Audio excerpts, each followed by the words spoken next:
Yo guys, hope everybody's having a good one. Hey listen, functionality.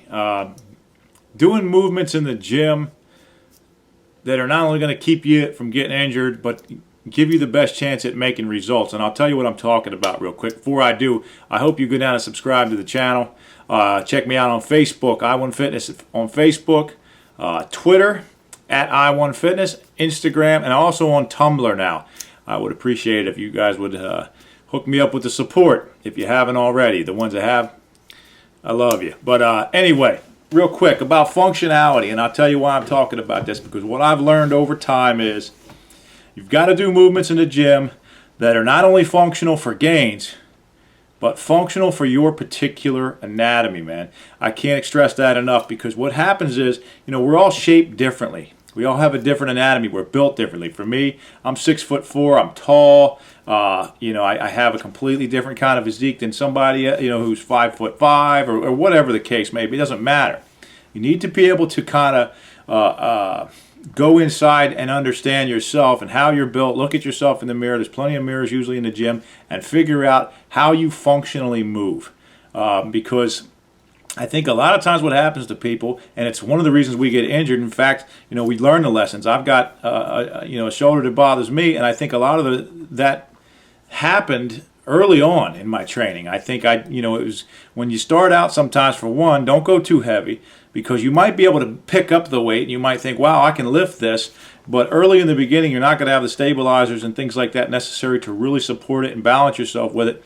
You can get hurt that way. But also, if you're moving against the grain, if you're moving against the design of your body, then there's a good chance you're going to tear or irritate something doing that. And a lot of times we do it simply because, we watch somebody on YouTube, or we saw other people working out, or one of our buddies does it, and we see them, and this is how you do the movement, so that's how we do the movement.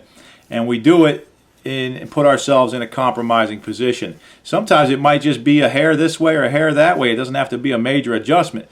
But you need to really start focusing on your body. It goes along with listening to your body. It goes along with the philosophy of this whole thing. And for me, I believe heavily in the philosophy of training, of weight training, the mental aspect, the mind-muscle connection, the feeling of what you're doing, and attaching yourself to that mentally. Not to get too deep, but that's really, to me, what it boils down to. And if you can look in the mirror and you can see how you're moving, how do your arms span, how do your shoulders move, how is your body aligned?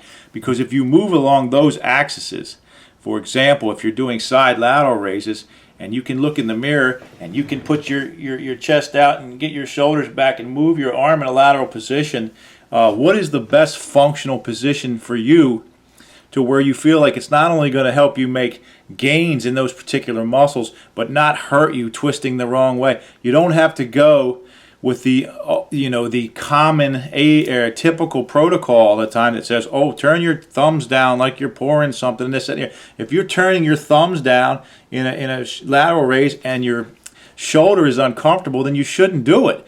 You should, obviously you want to focus on form and having good form, but make sure that your form is anatomically correct for you. Because if you're shaped a certain way, different than the next guy, and you don't feel as comfortable moving a certain way, it's going to put you in an impinged predicament. You want to be able to move how your body is designed. So I would advise you, just like, bench press. Some people, maybe a closer grip. Some people might have a wider grip.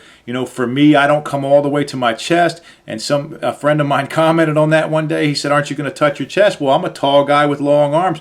For me to touch my chest, I'm way beyond 90 degrees. My arms are all the way back in here, and then I have to push the weight back up. And if it's heavy, there's a risk there. I come to 90 degrees, I come down towards my chin on an incline, and that's good enough for me. It feels like the right range of motion.